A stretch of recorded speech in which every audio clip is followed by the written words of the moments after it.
महारास या रासलीला या प्रभु के सबसे मनोहर रूप से मिलन या आत्माओं का परमात्मा से मिलन या एक निश्चल प्रेम या जिसे शब्दों में व्यक्त नहीं किया जा सके अर्थात जिसके लिए शब्द भी कम पड़ जाएं, वह था कान्हा का राधा व गोपियों संग किया गया महारास लीला, जिसमें समय की चाल थम गई थी, चंद्रमा अस्त नहीं हुआ था तथा ना ही सूर्य उदय हुआ था, यमुना का पानी रुक गया था तथा गोपियों के हृदय में श्री कृष्ण बस गए थे। कान्हा के द्वारा किया गया महारास इतना अत्यधिक मनोहर व प्रेम से परिपूर्ण था कि केवल कल्पना मात्र से ही यह हमारे हृदय को भावपूर्ण कर देता है। तो सोचिए, जो इसकी साक्षी बनी थी उन गोपियों की क्या दशा हुई होगी। आज हम आपको कान्हा के द्वारा किए गए उसी महारास के बारे में बताएंगे। कहते हैं, राधा व सभी गोपियों ने मिलकर महागौरी का व्रत किया था। इसमें वह गोपियाँ भी थीं जिनका विवाह हो चुका था और वह भी थीं जो कुंवारी थीं। महागौरी ने प्रसन्न होकर सभी को दर्शन दिए और पूछा कि वो क्या चाहती हैं। सभी के मन में केवल एक ही अभिलाषा थी। जिन परम भगवान ने स्वयं गोकुल गांव में एक ग्वाले के रूप में जन्म लिया है, वे उन्हें अपने प्रेमी अथवा पति के रूप में पा सकें।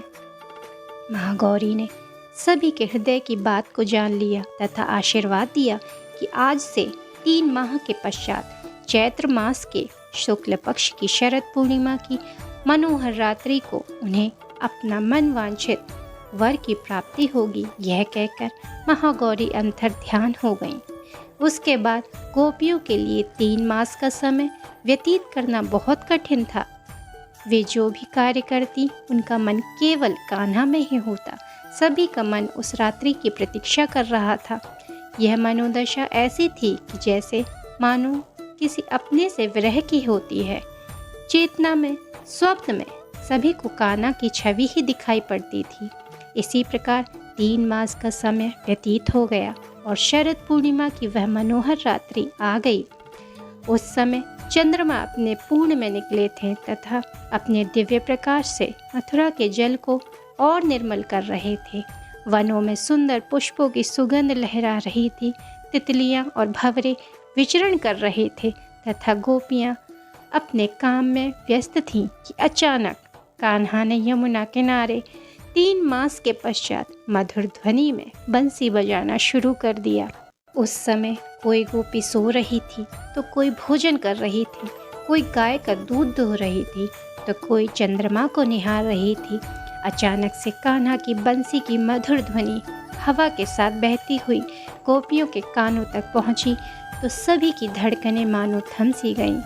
उस समय सभी बेसुध सी हो गई थीं तथा अपने सभी काम छोड़कर उस धुन की दिशा में भागने लगी। किसी गोपी के केश बंधे हुए नहीं थे तो किसी की साड़ी का पल्लू नीचे गिर चुका था। कोई सीधे शयन कक्ष से उठकर जा रही थी तो कोई नंगे पैर चल पड़ी थी। उन्हें आसपास का कुछ भी दिखाई नहीं दे रहा था। उन गोपियों की जो दशा थी उसे शायद शब्दों में व्यक्त नहीं किया जा सकता। स्वयं राधा ने जब कान्हा की मुरली की धुन सुनी तो वह यमुना किनारे नंगे पैर दौड़ती रही।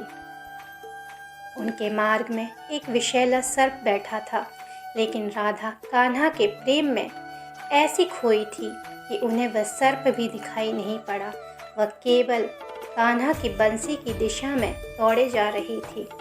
जैसे ही राधा सभी गोपियों संग यमुना किनारे पहुंची तो कान्हा को देख बेचैन हो उठी। कान्हा अपना दिव्य मनोहर रूप लिए बंसी बजा रहे थे। राधा उनके पास गई। वह सभी गोपियां उनके चारों ओर खड़ी उन्हें देखती रहीं। कान्हा बंसी की धुन बजाते रहे पर राधा नाचती रही। कान्हा भी राधा के संग नृत्य करते रहे। जब कान्हा ने अपने चारों ओर देखा तो उन्हें सभी गोपियों की आंखों में एक बेचैनी दिखाई दी।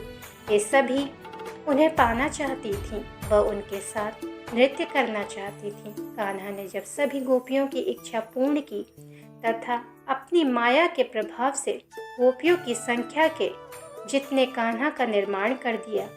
सभी गोपियां अपने कान्हा को पाकर भाव विभोर हो उठीं। उसके बाद महारास लीला का आरंभ हुआ, जिसमें सभी गोपियां कान्हा संग मुरली की धुन पर नृत्य कर रही थीं तथा उनके प्रेम में डूबी हुई थीं। यह दृश्य इतना मनोहर था कि चंद्रमा अपने स्थान पर 6 माह के लिए ठहर गए थे तथा अगला सवेरा 6 माह पश्चात हुआ था, अर्थात यह महारास लीला 6 माह तक चली थी। उस समय पूरे स्वर्गलोक में नृत्य हुआ था तथा शिव, शंकर व ब्रह्मा आनंदित व प्रेम में डूब गए थे। यमुना का जल निर्मल हो गया था तथा स्वयं भगवान शिव इस महारास को देखने गोपी बनकर आए थे।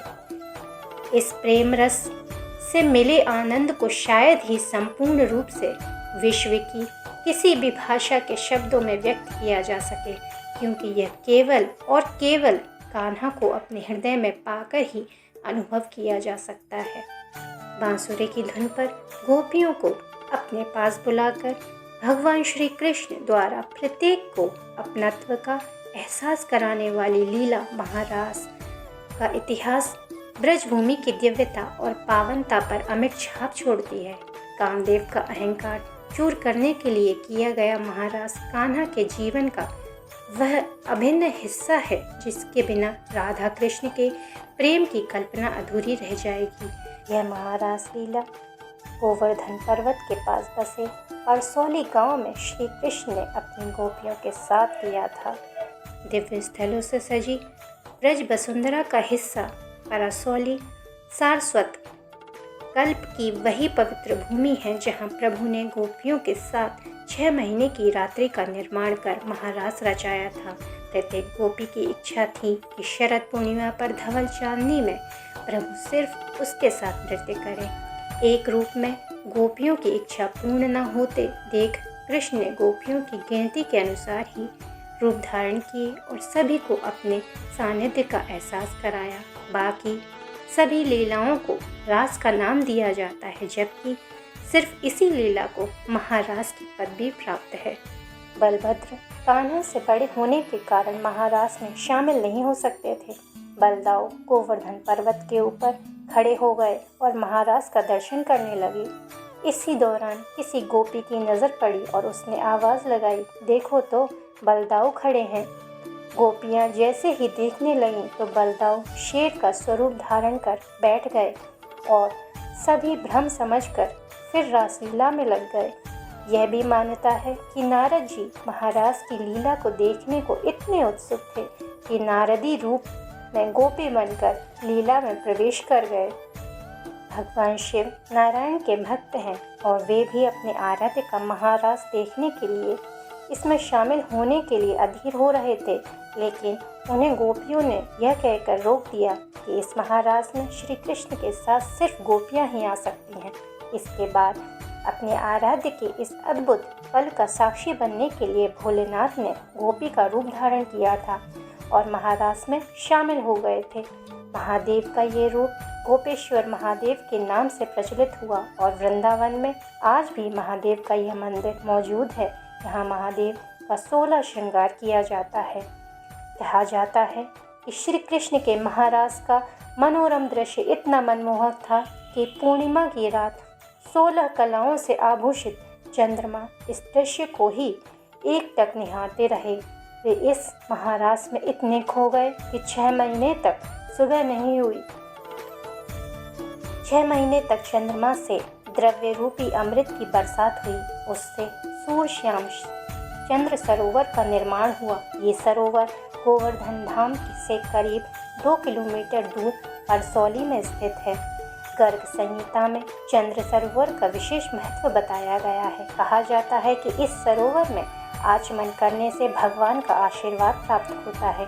अगर कोई व्यक्ति इस चंद्र सरोवर में स्नान करता है तो सारी मनोकामनाएं पूरी होती हैं, साथ ही उसे कई तरह के रोगों से भी छुटकारा मिलता है। कहा जाता है कि भगवान कृष्ण ने कामदेव पर भी जीत हासिल की थी। भगवान ने सभी ऋतुओं का एक एक महीना लेकर रात्रि का विस्तार किया था। तब जाकर 6 माह की महारास लीला संपन्न हुई थी। जय जय श्री राधे।